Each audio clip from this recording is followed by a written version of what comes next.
জাহান্নামীদেরকে জাহান্নামে নিক্ষেপ করার পর তারা আল্লাহর কাছে 3টি জিনিস চাইবে।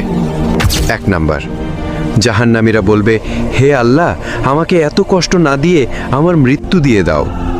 তখন আল্লাহ তাআলা বলবেন, হে বান্দা, জাহান্নামে কোনো মৃত্যু নেই।